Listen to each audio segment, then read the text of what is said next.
Hello. Welcome welcome welcome. तो आज अपन क्या शुरू करेंगे। अपना भौतिक प्रदेश हो गया था, तो आज अपन शुरू करेंगे जलवायु वाला टॉपिक। राजस्थान की जलवायु समझ में आ गया? समझ में आ गया सर। इतना बड़ा टॉपिक नहीं है, पूरा टॉपिक समझने वाला है, ज़्यादा इसमें कुछ है नहीं। कहाँ से क्वेश्चन आते हैं वो भी मैं बता दूंगा। जलवायु में सबसे पहले अपन ये समझते हैं कि जलवायु होती क्या है। आपने दो शब्द सुने होंगे, एक जलवायु और एक मौसम।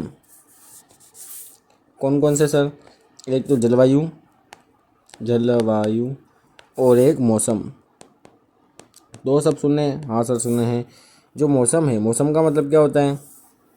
आपने सुना होगा सर, आज मौसम ख़राब है, कल मौसम ख़राब था, आज मौसम अच्छा है, कल मौसम ख़राब था, परसों मौसम अच्छा होगा। समझ में आ गया सर। मतलब कि मौसम एक दो दिन में या आज कल या अभी तुरंत भी चेंज हो सकता है। मतलब कि जो मौसम है, मौसम क्या हो सकता है? परिवर्तन है, परिवर्तनशील।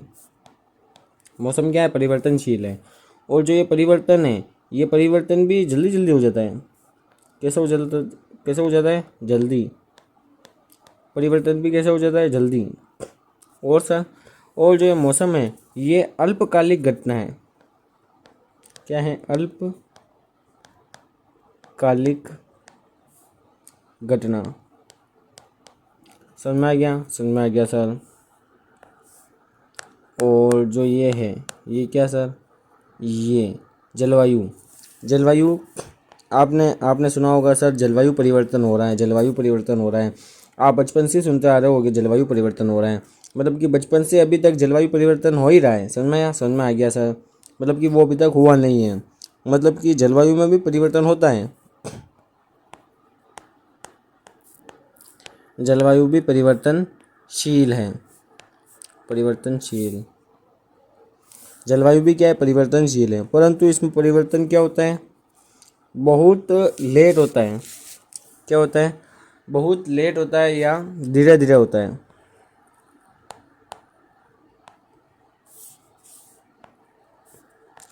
परिवर्तन क्या होता है? धीरे धीरे। और सर, ये क्या है जो जलवायु है? जलवायु क्या है? किसी किसी जगह की, ये कोई स्थान है।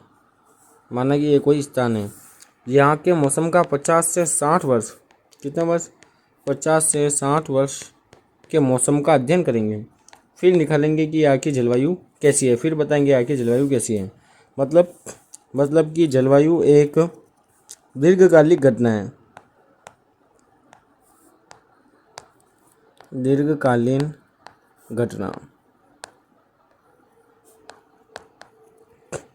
समझ में आ गया? समझ में आ गया सर। मौसम क्या है? परिवर्तनशील है। और जल्दी जल्दी इसमें क्या होता है? परिवर्तन होता है। ये अल्पकालिक घटना है। और जलवायु क्या है? परिवर्तनशील है, परंतु इसमें परिवर्तन एकदम धीरे धीरे होता है, और ये दीर्घकालिक घटना है। सिंपल है। हाँ सर सिंपल है ये। अब अपन देखते हैं जलवायु को प्रभावित करने वाले कारक। जलवायु को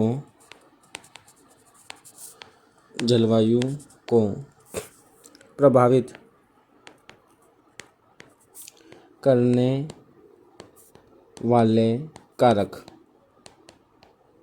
मतलब कि कौन कौन से कारक है जो अपने जलवायु को क्या करते हैं? प्रभावित करते हैं। क्या समझे? नहीं समझे? अभी बताता हूँ। मतलब कि ऐसे कौन कौन से कारक है जो जलवायु को क्या करेंगे? प्रभावित करेंगे। समझ में आया? समझ में आ गया सर। तो उन कारकों की अपन क्या करेंगे? अब चर्चा करेंगे। क्या करेंगे? चर्चा। सबसे पहले अक्षांश। अक्षांश क्या करता है? जलवायु को क्या करता है? प्रभावित करता है। देखो, मैंने राजस्थान की स्थिति एवं विस्तार पढ़ाया था, तब मैंने बताया था अक्षांशों को क्या कहते हैं?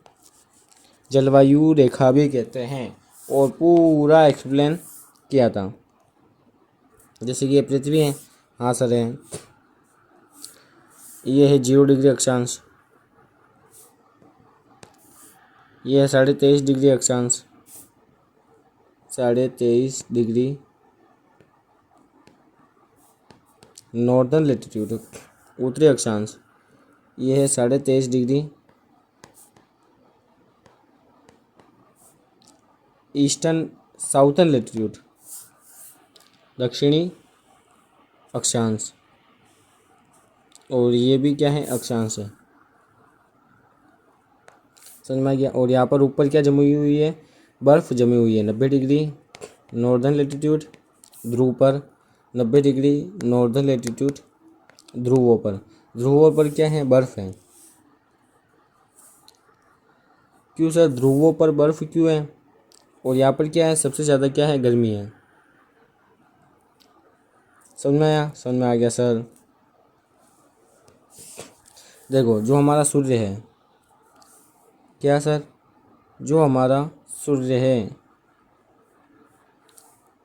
माना कि ये पृथ्वी यहाँ पर है और ये थोड़ी सी क्या है, अपने अक्ष पर घूमी हुई है, मतलब कि झुकी हुई है ऐसे। समझ में आ गया? समझ में आ गया सर। जो अपना सूर्य है,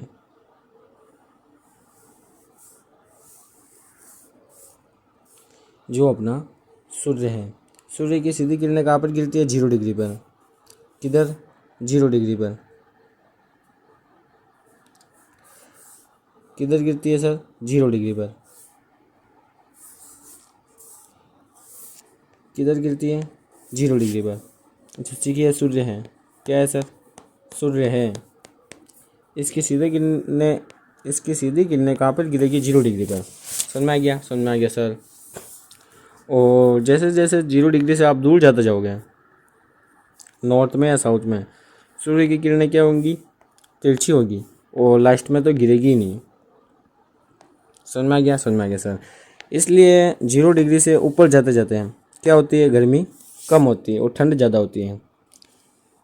तो ये जलवायु को प्रभावित करता है। हाँ सर। तो यहाँ की जलवायु कैसी होगी, उष्ण उष्ण जलवायु होगी, और यहाँ की शीतोष्ण होगी। समझ में आ गया? समझ में आ गया सर। तो अक्षांश भी क्या करता है, जलवायु को प्रभावित करता है। अक्षांश समझ में आ गया? हाँ सर, हम समझ में आ गया। फिर सेकंड नंबर पे आता है आपके सागर से दूरी। क्या सर ये भी प्रभावित करता है? हाँ सर, ये भी प्रभावित करता है। सागर से दूरी मतलब, अभी बताता हूँ।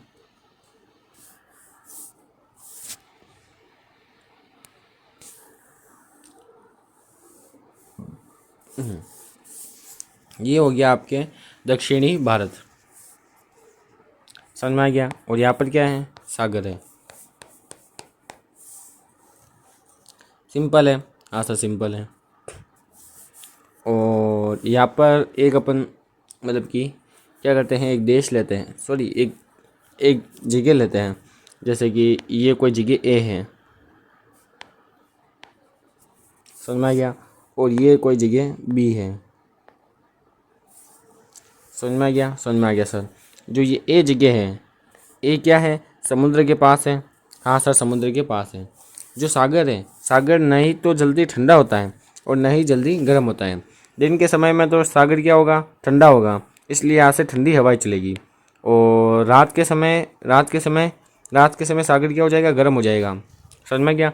तो फिर यहाँ ये स्थल भाग जल्दी गर्म होता है, जल्दी ठंडा होता है, तो ये रात को क्या हो जाएगा, ठंडा हो जाएगा।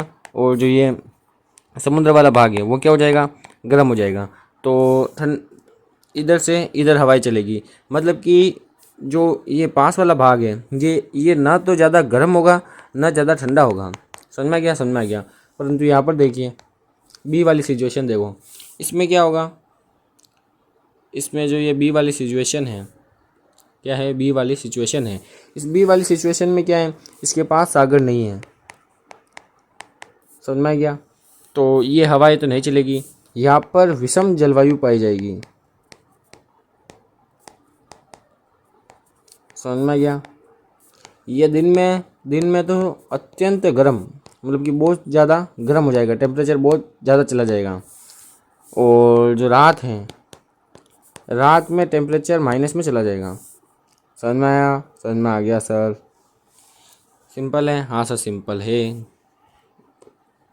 सागर से दूरी समझ में आ गया? हाँ, समझ में आ गया सर।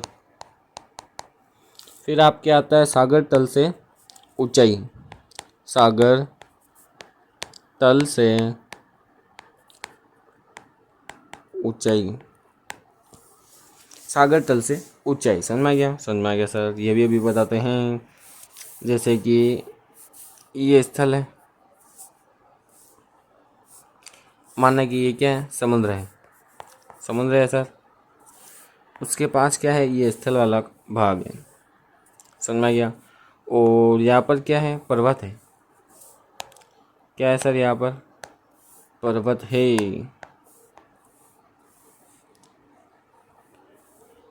समझ में आया? यहाँ पर क्या है, पर्वत है, पर्वत है सर। जो सूर्य की किरणें होती हैं वो सबसे पहले सबसे नीचे वाले भाग को क्या करती है, गर्म करती है। सबसे नीचे वाले भाग को क्या करती है, गर्म करती है। फिर धीरे धीरे धीरे धीरे ऊपर वाले भाग को गर्म करेगी। जैसे कि सबसे पहले स्थल को गर्म करेगी सूर्य की किरणें, फिर यहाँ पे इस क्षेत्र को, फिर इस क्षेत्र को, फिर इस क्षेत्र को। ऊपर आते आते क्या हो जाएगी, ऊष्मा बिल्कुल कम हो जाएगी। इसलिए पर्वतों की चोटियों पर, कहाँ पर, पर्वतों की चोटियों पर क्या जमा होता है, हिमनद। मतलब कि ऊपर जाते जाते ऊष्मा बिल्कुल ही कम हो गई, इसलिए ऊपर क्या जम गए, हिमनद। एकदम सर्दियाँ ज़्यादा हो गई। समझ में आ गया? समझ में आ गया सर। तो अगर आपका घर यहाँ पर है, अगर आपका घर यहाँ पर है तो आपको गर्मी कम लगेगी कि ज़्यादा लगेगी, गर्मी कम लगेगी। और आपका घर यहाँ पर है तो आपको गर्मी क्या लगेगी, ज़्यादा लगेगी। समझ में आ गया? समझ में आ गया सर। तो ये हो गया आपके सागर तल से ऊंचाई। और फिर आपके आता है, फिर आपके आता है पर्वतों की स्थिति।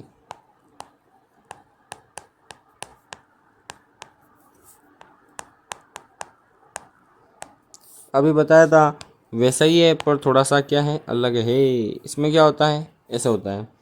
फिर मैंने बताया था कि जो पर्वतों का ऊपरी भाग है ये तो कम कम क्या होता है, गर्म होता है।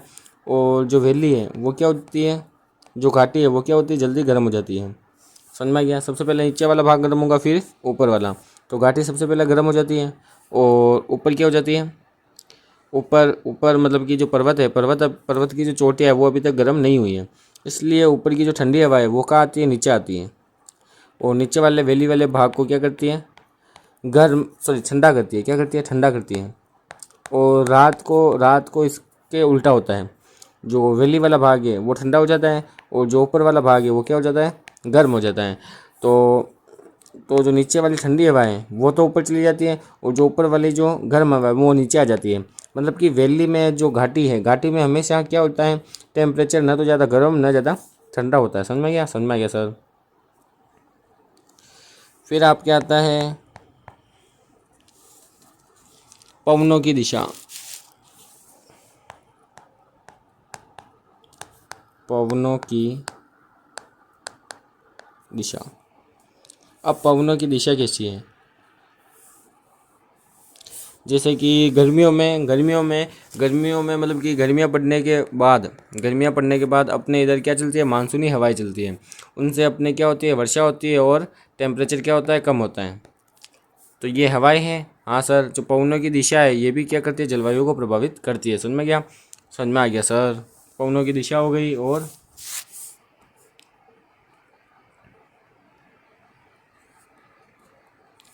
और फिर आपके आता है 5वें नंबर पर ऊपरी उच्च वायुमंडलीय परिसंचरण, जिसमें आती है आपके जेट स्ट्रीम। क्या आती है, जेट स्ट्रीम। अभी बताते हैं। ऊपरी उच्च वायुमंडलीय परिसंचरण, जेट स्ट्रीम।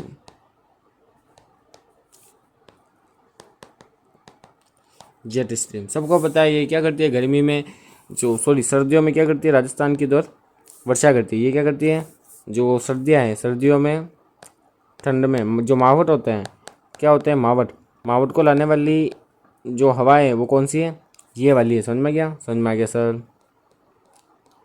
क्या ये राजस्थान की जलवायु को प्रभावित करते हैं? हाँ सर। फिर आपके आता है जल राशियाँ। जो जल धाराएं होती हैं वो भी क्या करती है, जो जलवायु को क्या करती है, प्रभावित करती है। कैसे सर?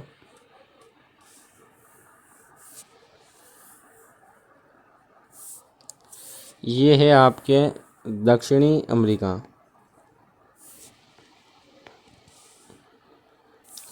ये क्या है? दक्षिणी अमेरिका। ये क्या है? दक्षिणी अमेरिका। समझ में आ गया? समझ में आ गया सर। इसके इधर से निकलती है ब्राज़ील जलधारा, जो क्या है, एक गर्म जलधारा है। और इसके इस तरफ से निकलती है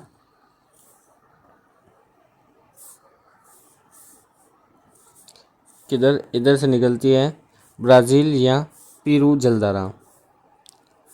इसे कहते हैं पीरू या हम्बोल्ट जलधारा। पीरू, या आप इसे कह लो हम्बोल्ट जलधारा। इसी का कहते हैं पीरू या हम्बोल्ट जलधारा। समझ में आ गया? समझ में आ गया सर। ये क्या है? एक ठंडी जलधारा है। जो ये वाली जलधारा है, कौन सी वाली? ये ब्राज़ील वाली। ये एक गर्म जलधारा है। और इस ब्राज़ील जलधारा के पास ही क्या है अपने, क्या है? अमेज़न के जंगल। क्या है? अमेज़न के जंगल। तो सर अमेज़न के जंगल हैं, वहाँ पर क्या चाहिए? बारिश ज़्यादा चाहिए। हाँ सर, ज़्यादा चाहिए। वहाँ पर बारिश ज़्यादा होती है। क्यों? क्योंकि वहाँ के पास से ब्राज़ील जलधारा जलधारा क्या करती है? गुजरती है। जलधारा गुजरती है। क्योंकि सर जो गर्म जलधारा होती है वो क्या करती है? वर्षा करती है। वर्षा करती है। क्यों सर? जो गर्म जलधारा होती है वो गर्म है, तो वो अपने साथ क्या करती है? वाष्प को भी मतलब कि वाष्प का भी क्या करती है? वहन करती है। और फिर वो जैसे ही स्थल से टकराती है या फिर मतलब कि संवहनीय धाराओं के द्वारा क्या करती है? वर्षा करती है। समझ में आ गया? समझ में आ गया सर। परंतु जो ठंडी जलधारा होती है, क्या होती है? ठंडी जलधाराएँ होती है, वो क्या करती है? वर्षा नहीं करती हैं। क्योंकि जो ठंडी जलधारा है वो वाष्प का वहन नहीं करती है, इसलिए वो वर्षा भी नहीं करती है। समझ में आ गया? समझ में आ गया सर। तो समझ में आ गया? समझ में आ गया सर। फिर जलधाराएँ हो गई, और ये आपके प्रभावित करने वाले कारक हो गए। समझ में आ गया? समझ में आ गया सर। फिर आपके आता है जलवायु वर्गीकरण। यहाँ से शुरू होगा आपके जलवायु वर्गीकरण। अभी तक तो क्या था? इंट्रोडक्शन। अब अपन देखते हैं राजस्थान का जलवायु वर्गीकरण। राजस्थान का जलवायु वर्गीकरण।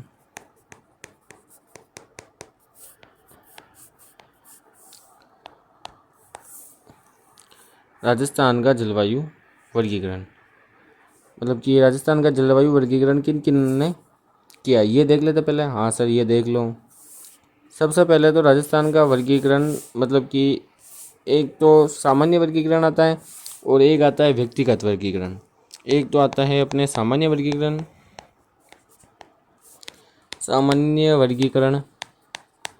एक आता है आपके व्यक्तिगत वर्गीकरण।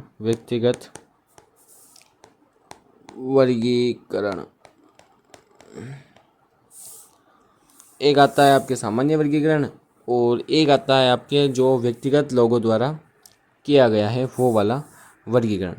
सिंपल है? हाँ सर, सिंपल है।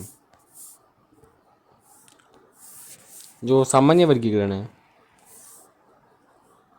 जो क्या है? सामान्य वर्गीकरण है, वो कितने भागों में किया हुआ है? 5। और जो सामान्य वर्गीकरण है इसका आधार क्या है? मतलब कि किस आधार पर इसका वर्गीकरण किया गया है? मतलब कि जलवायु का वर्गीकरण किया गया है। जलवायु का वर्गीकरण मतलब कि राजस्थान की जलवायु का वर्गीकरण किस आधार पर किया गया है? तो वो आधार है आपके तापमान और उसके साथ ही वर्षा। तापमान और वर्षा के आधार पर सामान्य वर्गीकरण किया गया है। और ये वर्गीकरण कितने भागों में किया गया है? 5। राजस्थान को 5 भागों में क्या किया है? वर्गीकृत किया है, तापमान और वर्षा के आधार पर। समझ में आया? समझ में आ गया सर।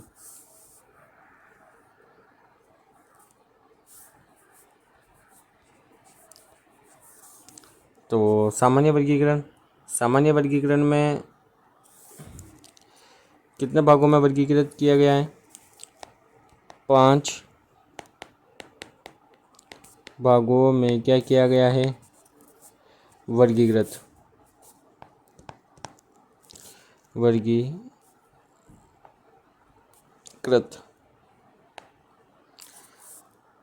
5 भागों में बांटा गया है। वो 5 भाग अपन बाद में देखेंगे, पहले पूरा इंट्रोडक्शन देख लेते हैं, मतलब कि वो भी कर लेते हैं, फिर इनको सबको समझेंगे। समझ में आ गया? समझ में आ गया सर। और इसका आधार, इसका आधार तापमान, तापमान और वर्षा है। समझ में आ गया? समझ में आ गया सर। फिर आप क्या आता है इधर, इधर क्या सर, फिर आप क्या आता है व्यक्तिगत वर्गीकरण। क्या आता है? व्यक्तिगत वर्गीकरण। जो व्यक्तिगत वर्गीकरण है वो चार भागों में किया गया है। कितने भागों में? 4। जैसे कि ये 5 है, ये 4 भागों में बांटा गया है, पर अलग अलग लोगों ने अलग अलग तरीके से 4 भाग किए हैं। समझ में आ गया? समझ में आ गया सर। तो किन किन लोगों ने 4 भाग किए हैं? एक तो कोपेन ने, कोपेन का पूरा नाम है व्लादिमीर कोपेन, कोपेन ने। फिर आते हैं आपके टिवार्था, फिर आपके आते हैं थॉर्नवेट। कौन आते हैं? फिर आते हैं आपके थॉर्नवेट। समझ में आया? समझ में आ गया सर। जो कोपेन है, कोपेन ने सबसे पहले बांटा था कितने भागों में? 4 भागों में। और कोपेन का आधार क्या था? सबको पता है, जग जाहिर है। तो कोपेन का आधार था इनको बांटने का जलवायु। क्या आधार था? सॉरी, जलवायु को बांटने का कोपेन का क्या आधार था? क्या आधार था? तापमान प्लस वर्षा और एक इम्पोर्टेंट चीज़ जिसका नाम है वनस्पति। कोपेन आए और कोपेन के गुरुजी थे। उन्होंने जो पृथ्वी है, पृथ्वी पर जो वनस्पति का वर्गीकरण है वो प्रस्तुत किया था। मतलब कि पृथ्वी पर वनस्पति का वर्गीकरण कैसे है, वो क्या किया था? कोपेन के गुरुजी ने बताया था। और कोपेन ने उसको ही आधार मानकर जलवायु प्रदेश दे दिए।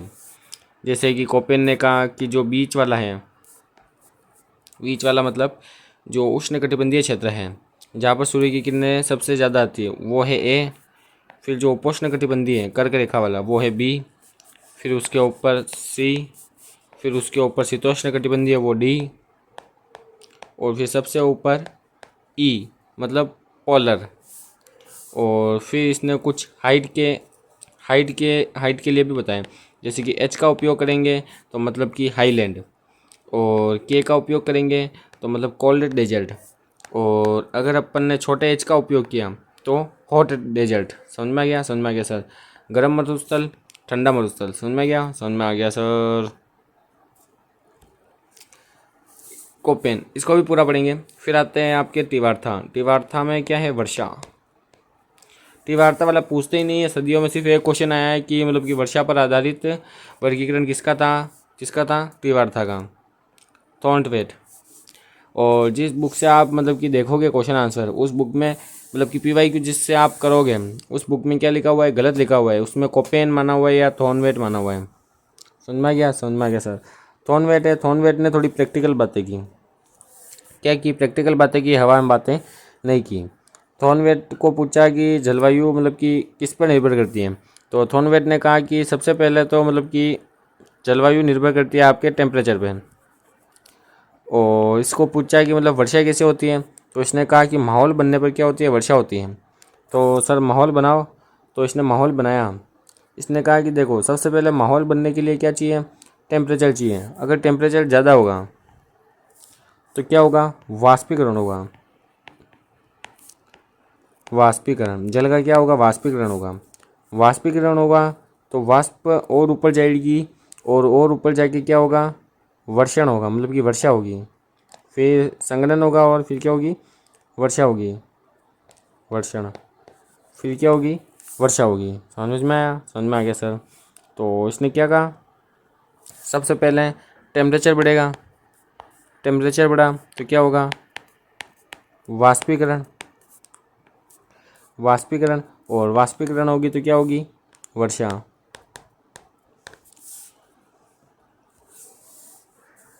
समझ में आ गया, समझ में आ गया सर।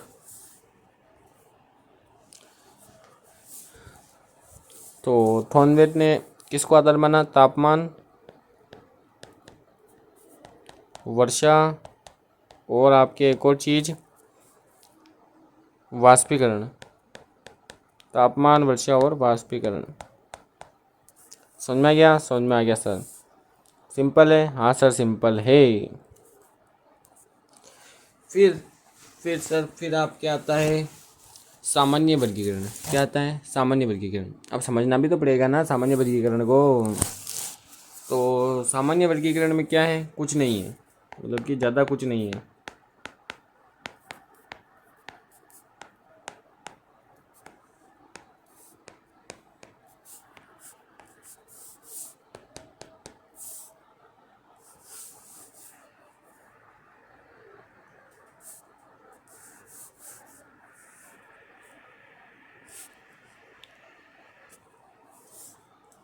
सामान्य वर्गीकरण, सामान्य वर्गीकरण सबसे पहले अपन बनाएंगे राजस्थान का एक रफ मैप।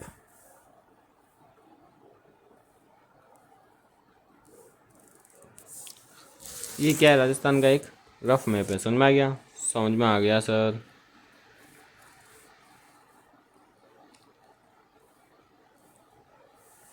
ये हो गया राजस्थान का एक रफ मैप। जो राजस्थान का सबसे पश्चिमी भाग है, जैसलमेर वाला, वहाँ पर वर्षा होती है 0 सेंटीमीटर। कितना सेंटीमीटर, 0 सेंटीमीटर। समझ में आया, समझ में आ गया सर। देखो मैं एक ऐसे लाइन बनाऊँ, ऐसे लाइन बनाई, हाँ सर बनाई। फिर यहाँ पर कितनी सेंटीमीटर वर्षा हो रही है, 0 सेंटीमीटर। फिर यहाँ पर होती हैं 20 सेंटीमीटर। फिर यहाँ पर 40 सेंटीमीटर। यहाँ पर होती है आपके 60 सेंटीमीटर, थोड़ा पीछे। यहाँ पर होती है 60 सेंटीमीटर। यहाँ पर होती है 80 सेंटीमीटर, और यहाँ पर होती है 120 सेंटीमीटर। अब देखो ये जो 40 सेंटीमीटर है, क्या है, 40 सेंटीमीटर वर्षा रेखा है। आपको ये नहीं लगता है कि इसके इधर क्या है, पश्चिमी मरुस्थल है? हाँ सर है। और ये जो 60 सेंटीमीटर वर्षा रेखा है, इसको मिलाए तो ये क्या हो गई, अपनी अरावली। फिर इसको अपन मिलाए तो ये क्या हो गई, अपनी पूर्वी मैदान। और ये क्या है, अपने वागड़ वाला और हाड़ौती वाला क्षेत्र। समझ में आ गया, समझ में आ गया सर। सिंपल है, हाँ सर सिंपल है। तो जो ये लाइन है, एक बार मैं इसको क्या करता हूँ, अलग से बनाता हूँ। जो ये लाइन है, ये 0 सेंटीमीटर वर्षा, ये 20 सेंटीमीटर वर्षा, ये 40 सेंटीमीटर वर्षा, ये 60 सेंटीमीटर वर्षा, ये आपकी हो गई 80 सेंटीमीटर वर्षा, और ये हो गई आपकी 120 सेंटीमीटर वर्षा। 1 2 3 4 5, 5 भाग हो गए, हाँ सर हो गए। सिंपल है, हाँ सर सिंपल है। जो ये वाला भाग है, इसे अपन क्या कहते हैं, शुष्क मरुस्थल। यहाँ पर वर्षा सबसे कम है। देखो ये हो गई आपके अरावली का पश्चिमी भाग, और ये हो गया अरावली, पूरी अरावली है। हाँ सर, ये अरावली का क्या है, पश्चिमी भाग पर 40 सेंटीमीटर वर्षा रह गए हैं। इसके इधर क्या है, पूरा मरुस्थल है। हाँ सर, पूरा क्या है, मरुस्थल है। जो मरुस्थल का शुष्क भाग है उसे अपन क्या कहेंगे, शुष्क मरुस्थल। हाँ सर, इसे क्या कहेंगे अपन, शुष्क मरुस्थल, शुष्क मरुस्थल। और इसे अपन क्या कहेंगे, अर्ध शुष्क मरुस्थलीय क्षेत्र। ये क्या हो गया आपके अर्ध शुष्क मरुस्थल।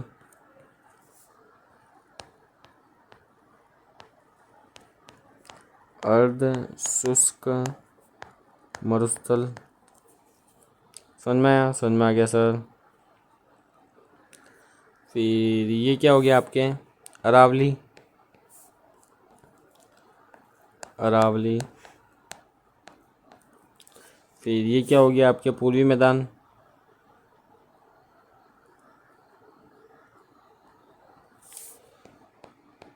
पूर्वी मैदान। परंतु पूर्वी मैदान का एक भाग जिसे क्या कहते हैं? माही बेसिन। क्या कहते हैं? माही का मैदान, वो किस में आता है? 80 से 120 सेंटीमीटर वर्षा में।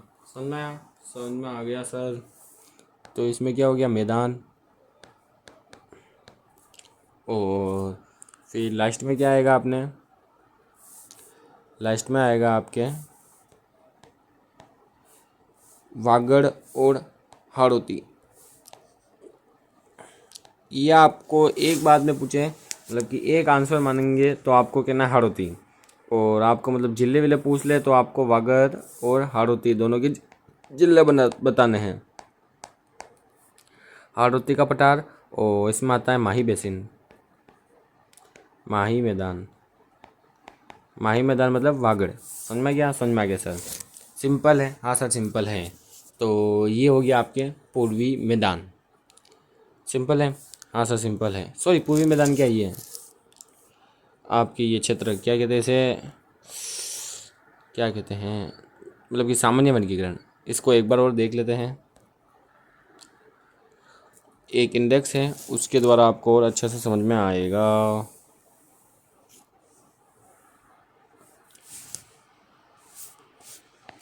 ये हो गया आपके वर्षा या जलवायु। फिर आपके आती है ये, और फिर ये हो गया।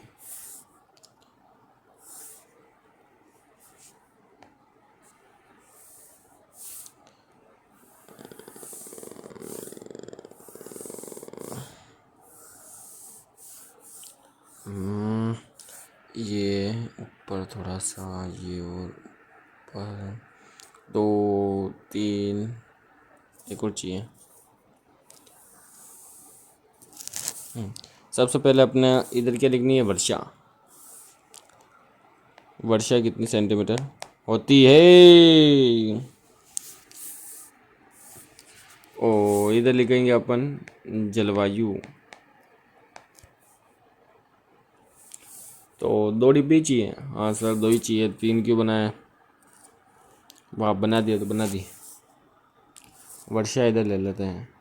अरे वाह, वापिस लिख लेते हैं वर्षा। समझ में गया? समझ में आ गया सर। ये वाला गायब कर दो।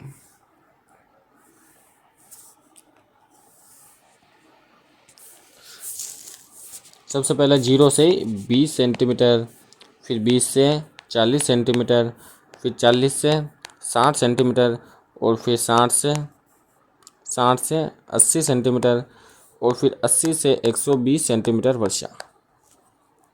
समझ में आया? समझ में आ गया सर। फिर आपके आता है ये वाला भाग, जलवायु। जो 0 से 120 सेंटीमीटर वाला क्षेत्र है वो किस जलवायु प्रदेश में आता है? वो आता है आपके शुष्क क्षेत्र में, शुष्क मरुस्थल में। फिर आपके जो 120 से 40 वाला जो क्षेत्र है वो आपके आता है अर्ध शुष्क क्षेत्र में। अर्ध शुष्क मरुस्थल के लो, अर्ध शुष्क क्षेत्र के लो। फिर आपके 40 से 60 वाला आता है आपके किसमें आता है? ये आता है आपके किसमें? ये आता है आपके मैदान, नहीं अरावली में। फिर 60 से 80 वाला आता है आपके मैदान में, और फिर लास्ट वाला आता है आपके हाड़ौती में। समझ में आ गया? समझ में आ गया सर। हाड़ौती और वागड़ भी कह सकते हो आप, दोनों आते हैं। और एक और डब्बा बनाया था, सही बनाया था यार, आपने डिलीट करवा दिया। कोई बात नहीं, वापस बना लेंगे। जो ये वाला क्षेत्र है, ये वाला क्षेत्र है, ये वाला क्षेत्र है, ये वाला क्षेत्र है, ये वाला क्षेत्र है, इन्हें कहते क्या है? जो 0 से 20 सेंटीमीटर वाला क्षेत्र है इसे कहते हैं शुष्क क्षेत्र। शुष्क क्षेत्र। तो ये हो गया अर्ध शुष्क, ये शुष्क, तो ये क्या हो गया? अर्ध शुष्क। समझ में आया? समझ में आ गया सर। और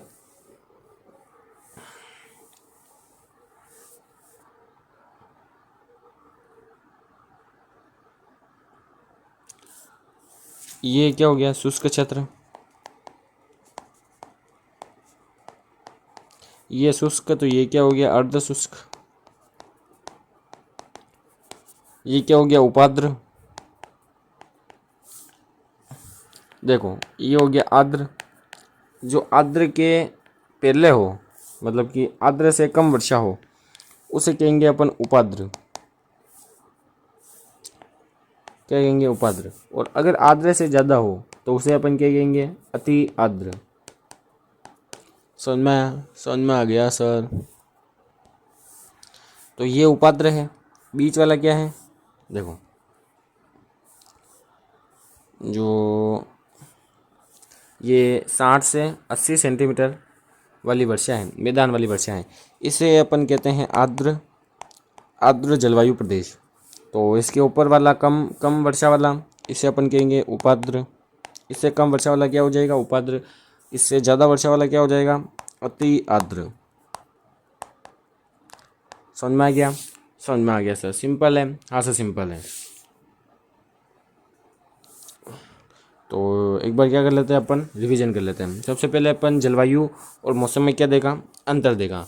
मौसम क्या होता है, मौसम होती है आपके अल्पकालिक घटनाएं, और जो ये होता है जलवायु, ये होता है आपके दीर्घकालिक घटनाएं। फिर आपके अपन ने देखे जो जलवायु को प्रभावित करने वाले कारक, अक्षांश, सागर से दूरी, सागर तल से ऊंचाई, पर्वतों की स्थिति, पवनों की दिशा, जल धाराएं और जेट स्ट्रीम, ये क्या करती है, जलवायु को क्या करती है, प्रभावित करती है। फिर अपन ने देखा जलवायु का वर्गीकरण, सामान्य वर्गीकरण, जिसको 5 भागों में बांटा गया है, और इसका आधार क्या है, तापमान और वर्षा। फिर अपने व्यक्तिगत देखें, जो सब कितने भागों में, 4 भागों में, कोपेन, तीव्रता और थॉर्नवेट। कोपेन ने बांटा अपने तापमान, वर्षा और वनस्पति। थॉर्नवेट ने बांटा अपने तापमान, वर्षा और वाष्पीकरण। तीव्रता ने बांटा अपने वर्षा पर। तीव्रता अपन नहीं पढ़ेंगे, अपने इतना सा पढ़ा वो बहुत है, क्योंकि तीव्रता से कोई क्वेश्चन नहीं आता है। अपन ज़्यादा फोकस करेंगे कोपेन और थॉर्नवेट। कोपेन से भी मतलब कि अब क्वेश्चन कम आने लगे, थॉर्नवेट से क्वेश्चन ज़्यादा आ रहे हैं। आज अपन देखेंगे जो कोपेन है, व्लादिमीर कोपेन, जो कोपेन का जो जलवायु वर्गीकरण है, कोपेन का जलवायु वर्गीकरण क्या देखेंगे आज अपन, कोपेन का जलवायु वर्गीकरण। जो कोपेन साहब हैं, कोपेन साहब ने क्या किया, वनस्पति को आधार मानकर अपना वर्गीकरण दिया। क्यों दिया वनस्पति को मानकर, ये मैंने आपको कल बता दिया। जो कोपेन साहब हैं, इन्होंने 4 भागों में बांटा राजस्थान की जलवायु को। समझ में आया, समझ में आ गया सर। ये इतना मैंने कल बता दिया था, हाँ सर बता दिया था। सबसे पहले इन्होंने पृथ्वी के जो जलवायु प्रदेश हैं वो कैसे बांटे वो देख लेते हैं, फिर ये अपने आप समझ में आ जाएगा। सबसे पहले इन्होंने जो उष्णकटिबंधीय भाग है, जहाँ पर सूर्य की किरणें सर्वाधिक होती हैं, उस वाले भाग को इन्होंने कहा ए। क्या कहा कि अब इसे कोई उष्णकटिबंधीय भाग नहीं कहेगा, अब इसे सब क्या कहेंगे, ए। क्या कहेंगे, ABCD वाला ए। समझ में आया, समझ में आ गया सर। समझ में आया, समझ में आ गया सर। और जो ए जलवायु प्रदेश के पास वाला है, पास वाला जो क्षेत्र है, उसे सब अब क्या कहेंगे, इसे कहेंगे अपन बी। जो उपोष्ण कटिबंधीय क्षेत्र है, इसे अब क्या कहेंगे, बी। और जो उपोष्ण कटिबंधीय क्षेत्र के ऊपर वाला भाग है, उसे अपन कहेंगे सी। और जो ये वाला क्षेत्र है, या जिसे अपन कहते हैं शीतोष्ण कटिबंधीय भाग, उसे अपन आज से कहेंगे डी। और जो सबसे ऊपरी भाग है, कौन सा भाग है, सबसे ऊपरी भाग है, जहाँ पर हमेशा क्या जमी रहती है, बर्फ़ जमी रहती है, उसे अपन क्या कहेंगे, ई, या पोलर टाइप। समझ में आ गया, समझ में आ गया सर। पोलर टाइप जलवायु। सिंपल है, सिंपल है सर। इसमें से राजस्थान में कितने हैं, 3। ए बी और सी। इसको अलग लेके देखते हैं, इनको साइड में लेके देखते हैं, ए बी और सी। समझ में आ गया? समझ में आ गया सर। और राजस्थान को कितने जलवायु प्रदेशों में बांटा गया है? 4। सर 4 नहीं, ये तो 3 है, अभी 4 कर देंगे 3 से। ए से तो है AW, अभी पूरा बताएंगे, एक बार समझिए। ए से है AW। फिर जो कोपेन साहब हैं, इन्होंने कहा जो मरुस्थल होते हैं, क्या होते हैं? मरुस्थल, मरुस्थल। समझ में आया? समझ में आ गया सर। जो मरुस्थल होते हैं वो 2 प्रकार के होते हैं। कितने प्रकार के सर? 2 प्रकार के हैं। एक तो ठंडे वाले हैं, एक गर्म वाले। एक तो ठंडा मरुस्थल, ठंडा मरुस्थल, एक होता है गर्म मरुस्थल।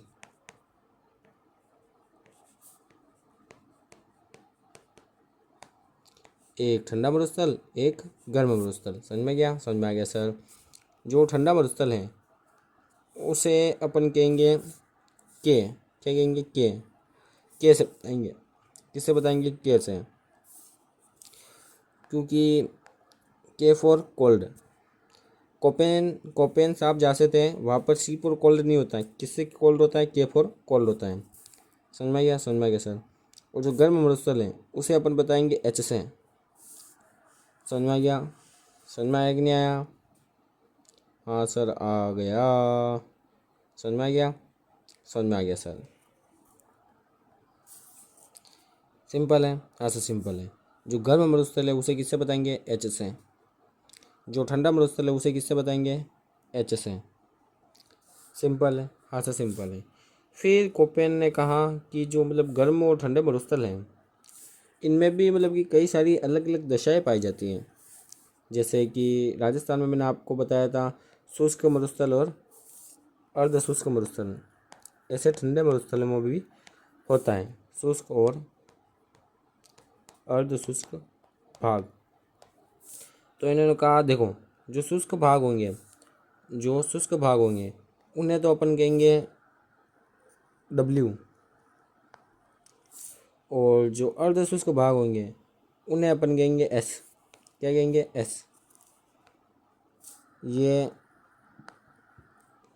एरिड और ये सेमी एरिड। समझ में आ गया? समझ में आ गया सर। अब देखो, जो मरुस्थल है, क्या है? मरुस्थल है। राजस्थान में जो मरुस्थल है वो एक तो शुष्क है और एक अर्ध शुष्क। जो शुष्क वाला मरुस्थल है उसे अपन क्या कहेंगे? BSH लगेगा क्योंकि गर्म मरुस्थल है। और W विंटर्स ड्राई। इस W का मतलब क्या है? Winters dry. और इस W का मतलब क्या है? इस W का मतलब है शुष्क मरुस्थल। और B इस W की जगह S लगा दें तो ये क्या हो जाएगा? अर्ध शुष्क मरुस्थल, हॉट और विंटर्स ड्राई। समझ में आ गया? समझ में आ गया सर। फिर आपके आता है सी से है CWG। W मतलब विंटर्स ड्राई और G फॉर गंगा के मैदान जैसा। गंगा के मैदान जैसा या जैसी जलवायु। सिंपल है। हाँ सर सिंपल है। ये हो गया, ये हो गया। अब आपके आता है ये जो मैं अभी बताऊंगा। सर मैं समझ में आ गया सर। जो राजस्थान है, राजस्थान में जो कोपेन का वर्गीकरण है, मतलब कि जो जलवायु वर्गीकरण है, राजस्थान में जो कोपेन का जलवायु वर्गीकरण है वो अपन क्या करते हैं? अब देखते हैं। सबसे पहले ये कौन सा भाग है? शुष्क मरुस्थल। तो इसे अपन क्या कहेंगे? BWHW। और फिर इस वाले क्षेत्र को, ये कौन सा मरुस्थल है? ये है आपके अर्ध शुष्क मरुस्थल जिसे अपन कहेंगे BSHW। फिर आपके आता है ये वाला मैदान वाला, लाइक ए गेंगेटिक प्लेन, मतलब कि गंगा के मैदान जैसा। तो वो क्या कौन होगा? वो मैदानी होगा। हाँ सर मैदानी होगा। जो राजस्थान का जो पूर्वी मैदान है वो इसमें आता है, वो भी आता है, और जो अरावली वाला जो प्रदेश है वो भी इसमें आता है। समझ में गया, समझ में गया सर। और जो वागड़ है, माही बेसिन है, या जो वागड़ है, वागड़ और जो हाड़ौती है, कौन, वागड़ और हाड़ौती, इसमें आप थोड़ा सा चित्तौड़ वाला भाग भी ले सकते हो, आंशिक चित्तौड़, ये वाला भाग, ये वाला भाग किस में आता है, AW में। सिंपल है, हाँ सर सिंपल है, सिंपल है, हाँ सर सिंपल है। समझ में आ रहा है, हाँ सर समझ में आ रहा है। और सर जो ये BWHW वाला भाग है, इसे क्या कहते हैं, इसे कहते हैं शुष्क मरुस्थलीय जलवायु। क्या कहते हैं, शुष्क है और मरुस्थलीय जलवायु है, शुष्क मरुस्थलीय जलवायु। जो ये BSHW है, इसे अपन कहते हैं अर्ध शुष्क मरुस्थलीय जलवायु, अर्ध शुष्क मरुस्थलीय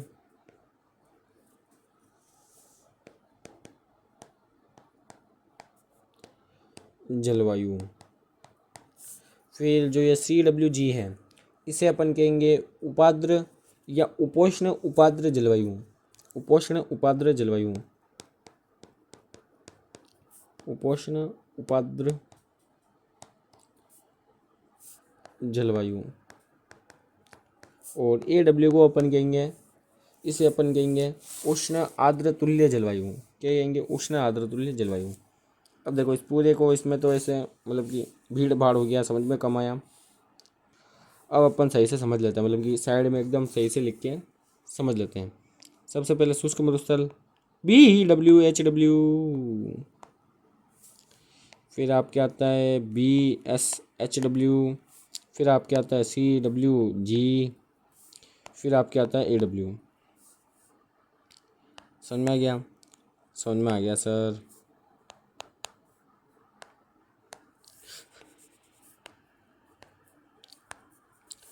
जो BWHW है, इसे इसे क्या कहते हैं, शुष्क मरुस्थलीय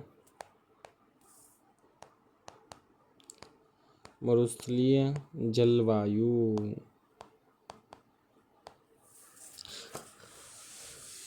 इसे अपन कहते हैं अर्ध शुष्क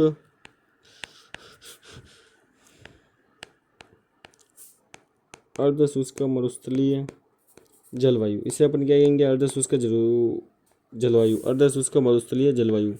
इसे अपन क्या कहेंगे, अर्ध शुष्क मरुस्थलीय जलवायु। फिर आपके आता है CWG, इसे अपन कहेंगे उपोष्ण और उपाद्र जलवायु। और लास्ट AW को अपन क्या कहेंगे, AW को अपन कहेंगे, AW को अपन कहेंगे उष्ण आर्द्र तुल्य जलवायु, उष्ण आर्द्र तुल्य जलवायु।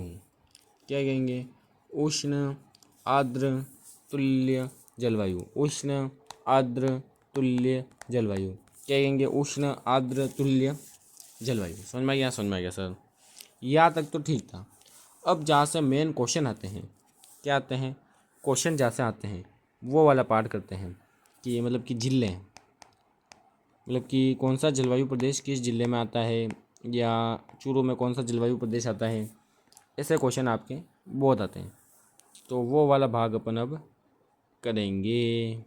ये हो गया आपके राजस्थान का एक रफ मानचित्र। समझ में आ गया, समझ में आ गया सर। सिंपल है, हाँ सर सिंपल है। सबसे पहले आप देखिए ये वाला भाग, कौन सा वाला भाग, ये वाला भाग। मैंने क्या बताया था, इसमें इसमें इसमें क्या आता है, शुष्क मरुस्थलीय क्षेत्र BWHW। फिर उसके पास वाला भाग जिसे अपन क्या कहेंगे, इसे अपन कहेंगे अर्ध शुष्क मरुस्थलीय क्षेत्र या BSHW। इसमें कौन से जिले आते हैं, वो अपन देखेंगे।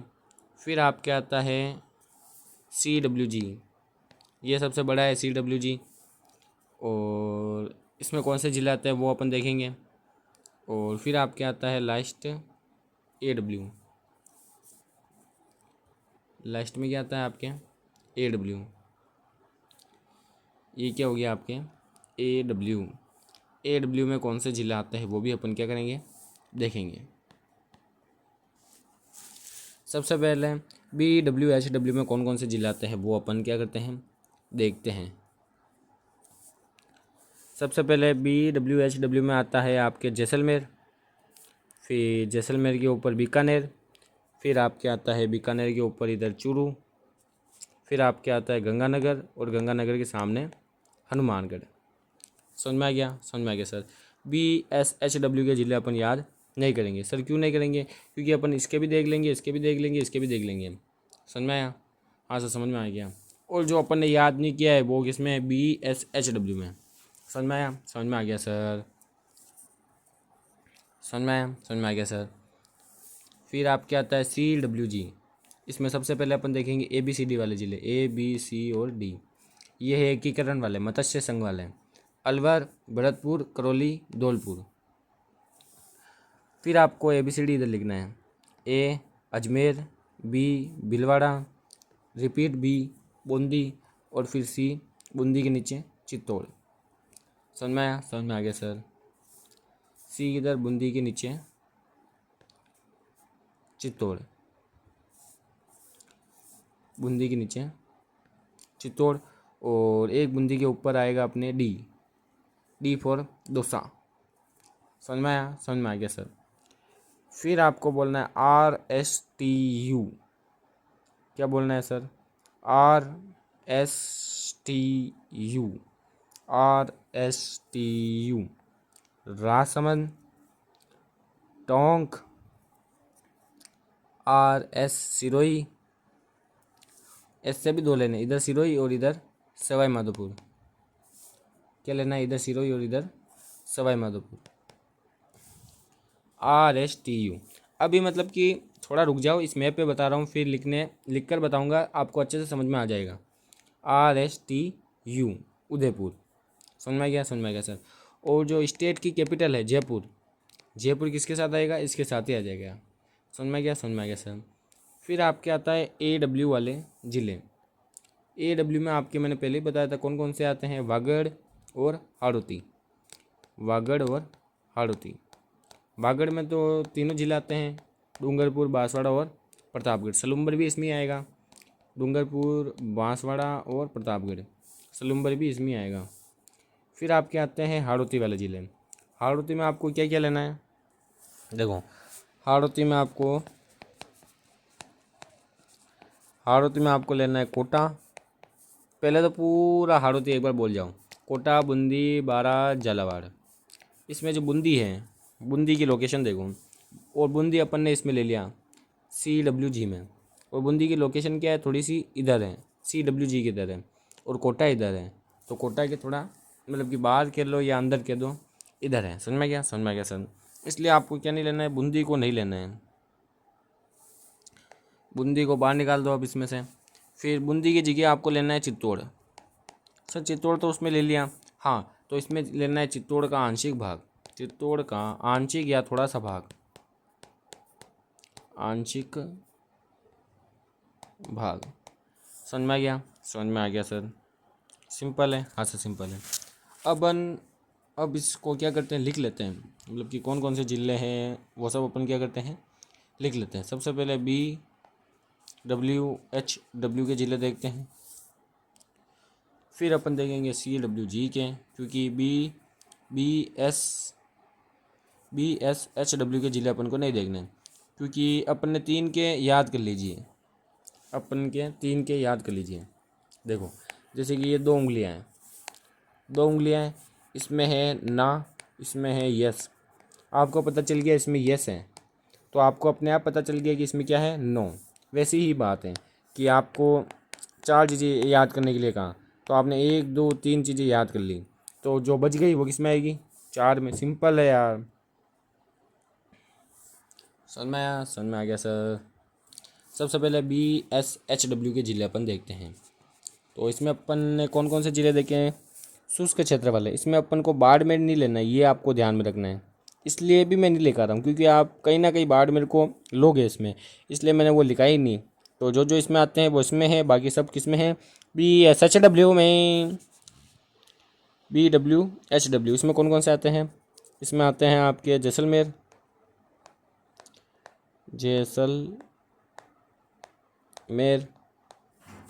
इसमें आते हैं आपके बीकानेर,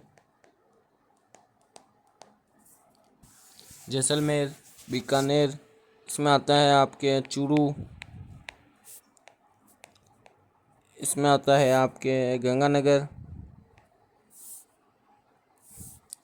इसमें आता है आपके श्री गंगानगर।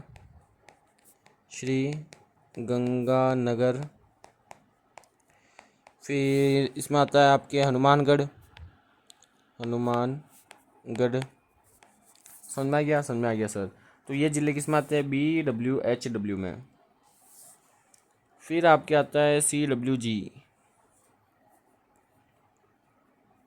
क्या आता है? CWG। उसको भी देख लेते हैं। CWG इसमें कौन कौन से ज़िले आते हैं? तो इसमें मैंने आपको बताया था, एक तो ABCD वाले, ABC और D, और वापिस ABCD वाले ABC और D। फिर आपके आते हैं RSTU, और फिर जयपुर तो इनके साथ ही आएगा। हाँ सर, ABCD 2 बार ABCD और एक RSTU। समझ में गया? समझ में गया सर। ये है आपके अलवर, ये आपके भरतपुर, ये हो गया आपके करौली, ये हो गया आपके धौलपुर, ये हो गया आपके अजमेर, ये हो गया। इस बीच से 2 लेने हैं, एक भीलवाड़ा, अजमेर के नीचे भीलवाड़ा, अजमेर के नीचे भीलवाड़ा और बूंदी, समझ में आ गया? समझ में आ गया सर। भीलवाड़ा के आगे बूंदी, भीलवाड़ा के पास में बूंदी। फिर C से लेना है आपको चित्तौड़, बूंदी के नीचे या भीलवाड़ा के नीचे चित्तौड़। फिर D से लेना है आपको दौसा। फिर R से लेना है आपको राजसमंद,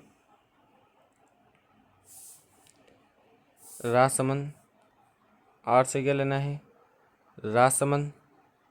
क्या लेना है? राजसमंद। R से क्या लेना है आपको? राजसमंद। R से क्या लेना है? राजसमंद।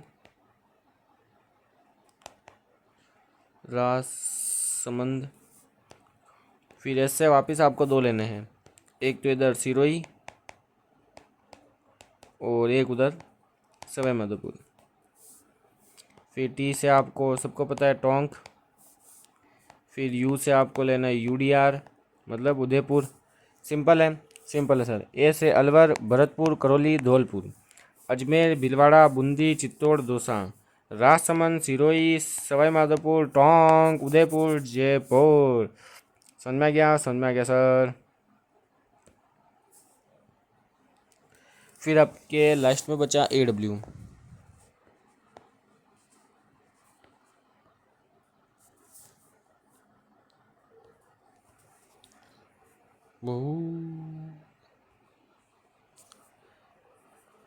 फिर आपके बचा AW। क्या बचा? AW में क्या है? AW में कौन कौन से ज़िले हैं? AW में क्या क्या आता है मामा? इसमें आता है आपके हाड़ौती और आपके आता है वागड़ के तो तीनों ज़िले, डूंगरपुर, बांसवाड़ा और प्रतापगढ़। और हाड़ौती में आपको क्या लेना है? पहले बता दिया आपको, कोटा, इसमें क्या क्या लेना है? कोटा, बूंदी, पहले पूरा बोलना है ना, कोटा बूंदी, फिर आपको बोलना है बारा, फिर आपको बोलना है झालावाड़, झालावाड़, झालावाड़। फिर आपको क्या करना है, बूंदी को बाहर निकालना है, और बूंदी की जगह क्या लेना है आपको, चित्तौड़, और चित्तौड़ का भी केवल आंशिक भाग, आंशिक चित्तौड़। समझ में आ गया, समझ में आ गया सर। तो ये हो गया आपके, हाँ सर ये हो गया। फिर आपके आता है थॉर्नवेट। क्या आता है, थॉर्नवेट। एक बार इसको रिवीजन कर लेते हैं, फिर क्या शुरू करते हैं, थॉर्नवेट वाला। समझ में आ गया, समझ में आ गया सर। पूरा ही रिवीजन कर लेते हैं। सबसे पहले अपन ने क्या देखा, जलवायु। जलवायु को दो, मतलब कि दो चीज़ें होती है जलवायु में, एक तो होती है जलवायु, एक होता है मौसम। मौसम क्या होता है, परिवर्तनशील होता है, जल्दी बदल जाता है, और अल्पकालिक घटना होती है, एक दिन के लिए या कुछ समय के लिए होती है। परंतु जलवायु होती है, वो होती है दीर्घकालिक घटना, इसमें परिवर्तन केवल धीरे धीरे संभव है। फिर आपके आती है जलवायु को प्रभावित करने वाले कारक, जैसे अक्षांश, अक्षांशीय दूरी, समुद्र से दूरी, समुद्र तल से दूरी, पर्वतों की स्थिति, पवनों की दिशा, जलधाराएं, जेट स्ट्रीम, या इसे कहते हैं ऊपरी उच्च वायुमंडलीय परिसंचरण। फिर आपके आते हैं जलवायु के वर्गीकरण। सबसे पहले अपन ने देखे सामान्य सामान्य वर्गीकरण, जिसको 5 भागों में बांटा गया है, और इसका आधार क्या है, तापमान और वर्षा। फिर अपन ने देखा व्यक्तिगत वर्गीकरण, जो कितने भागों में, 4 भागों में है। कोपेन, टिवार्ता, थॉर्नवेट, तीनों ने कितने भागों में बांटे, 4 भागों में बांटे। कोपेन ने कहा कि तापमान, वर्षा और वनस्पति पर मेरा वर्गीकरण आधारित होगा। टिवार्ता ने कहा कि मेरा वर्गीकरण वर्षा पर आधारित होगा। थॉर्नवेट ने अच्छी बात की, अच्छी बात क्या की, थॉर्नवेट ने कहा कि मेरा वर्गीकरण आधारित होगा अनुभव पर। अनुभव पर मतलब कि साइंटिफिक होगा थोड़ा, कि सबसे पहले वर्षा कैसे होती है। इसने बताया सबसे पहले वर्षा कैसे होती है, वर्षा होती है जब तापमान बढ़ता है। तापमान बढ़ता है तो क्या होता है, वाष्पीकरण, वाष्पीकरण होता है, तो ऊपर बादल बनते हैं, और बादल बनने से क्या होती है, वर्षा होती है। क्या होती है, वर्षा होती है। ये देखो एक चक्र जैसा बन गया। सबसे पहले टेम्परेचर बढ़ा, टेम्परेचर बढ़ा तो क्या हुआ, वाष्पीकरण, और वाष्पीकरण हुआ तो क्या हुई, वर्षा। सिंपल है, सिंपल है सर। फिर अपन ने देखा सामान्य वर्गीकरण। सामान्य वर्गीकरण में ऐसा कुछ था ही नहीं, अपन ने सिंपल से समझ लिया। सबसे पहले 0 से 20 सेंटीमीटर वर्षा, फिर 20 से 40, फिर 40 से 60, फिर 60 से 80, 80 से 120। लास्ट वाले में गैप ज़्यादा रखना है, बाकी में सब में 20-20 का गैप है, लास्ट वाले में 40 का गैप है। समझ में आ गया, समझ में आ गया सर। फिर आपके सबसे पहले 0 से 20 सेंटीमीटर शुष्क मरुस्थल, फिर 20 से 40 सेंटीमीटर अर्ध शुष्क, 40 से 60 सेंटीमीटर अरावली आ जाती है आपकी। अरावली मतलब उपाद्र, उपाद्र जलवायु। मैदान 60 से 40 सेंटीमीटर, इसे क्या कहते हैं, आर्द्र जलवायु। फिर 80 से 90 हाड़ौती वाले रीजन या माही का मैदान आता है, जिसे क्या कहते हैं, आर्द्र, अति आर्द्र जलवायु। सबसे पहले 0 से 20 सेंटीमीटर, 20 से 40 सेंटीमीटर, 40 से 60 सेंटीमीटर, 60 से 80 सेंटीमीटर, 80 से 120 सेंटीमीटर। इसमें सबसे पहले शुष्क, अर्ध शुष्क, उपाद्र, आर्द्र, अति आर्द्र। मरुस्थल, अर्ध शुष्क मरुस्थल, अरावली, मैदान, हाड़ौती और वागड़।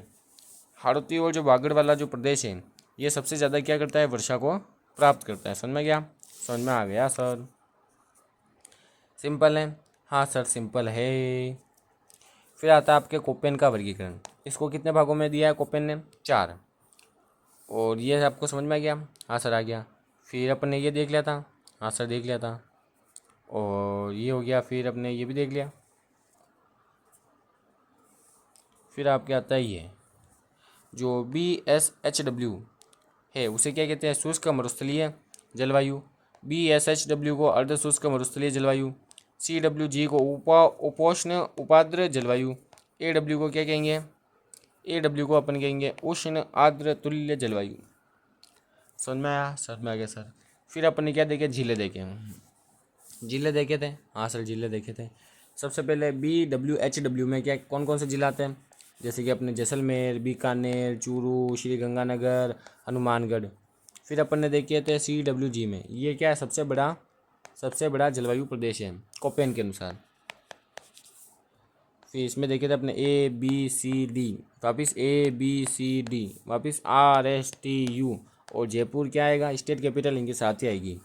सबसे पहले अलवर, भरतपुर, करौली, धौलपुर, फिर आपकी अजमेर, भीलवाड़ा, वापिस बूंदी, फिर चित्तौड़, फिर दौसा, राजसमंद, सिरोही, सवाई माधोपुर, टोंक और उदयपुर। फिर आपके आता है AW में कौन, हाड़ौती और वागड़। हाड़ौती है आपके कोटा, बूंदी, बारा, झालावाड़। फिर आपको बूंदी को वापस निकालना है और बूंदी की जगह क्या लेना है आपको, चित्तौड़ का आंशिक भाग। समझ में आया? समझ में आ गया सर। अब आप देखो यहाँ से क्वेश्चन कैसे आते हैं आपको, जैसे कि मैं क्वेश्चन देता हूँ, मतलब कि यहाँ से क्वेश्चन सॉल्व कैसे करना है ये भी मैं आपको बता देता हूँ कि मतलब कि जो यहाँ से क्वेश्चन कैसे आएगा। यहाँ से क्वेश्चन ऐसे आएगा कि मतलब कि जैसे कि जो ज़्यादा से कम या शुष्क से आर्द्र, देखो शुष्क ऐसा आएगा, निम्न जिलों को, ऐसे देखो, निम्न जिलों को शुष्क से आर्द्र, शुष्क से आर्द्र के क्रम में, शुष्क से आर्द्र के क्रम में व्यवस्थित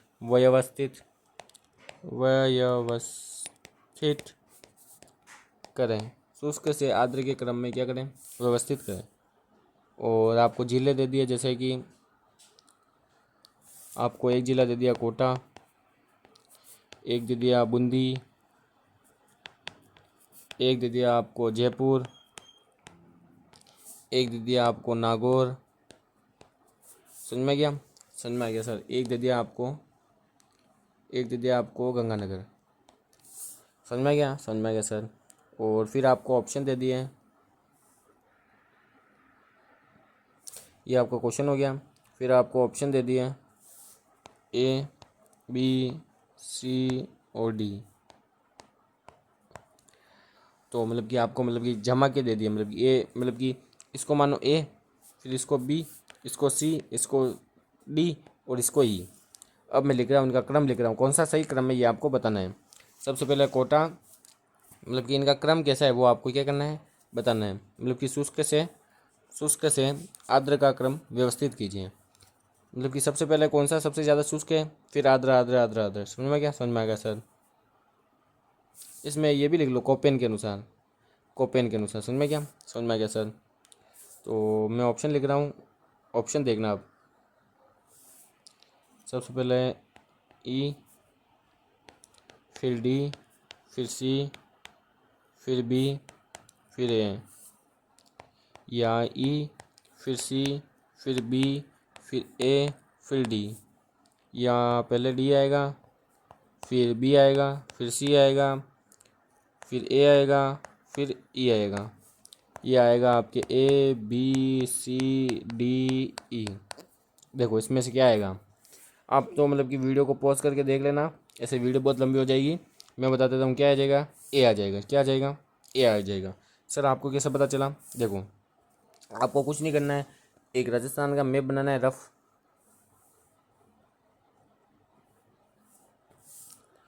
बनाया? हाँ सर बना दिया। फिर आपको कुछ नहीं करना है, यहाँ पर मतलब कि ज़िले बताने हैं। सबसे पहले कोटा यहाँ पर है, फिर आपको पता है कि बूंदी यहाँ पर है, फिर आपको पता है कि जो जयपुर है वो यहाँ पर है, और जो नागौर है वो यहाँ पर है, और फिर जो गंगानगर है वो क्या पर है, यहाँ पर है। समझ में आ गया? समझ में आ गया सर। अब इसको इस वाले क्रम में पूछें तो आर्द्र से शुष्क हो गया, और इस वाले क्रम में पूछें तो शुष्क से आर्द्र हो गया। तो इस वाले क्रम में पूछा था, ये उल्टा लिखा था, तो ये हो जाएगा ABCDE उल्टा। समझ में आ गया? समझ में आ गया था। तो आज की वीडियो को अपन यहीं पे समाप्त करते हैं। Thank you, thank you, thank you, thank you.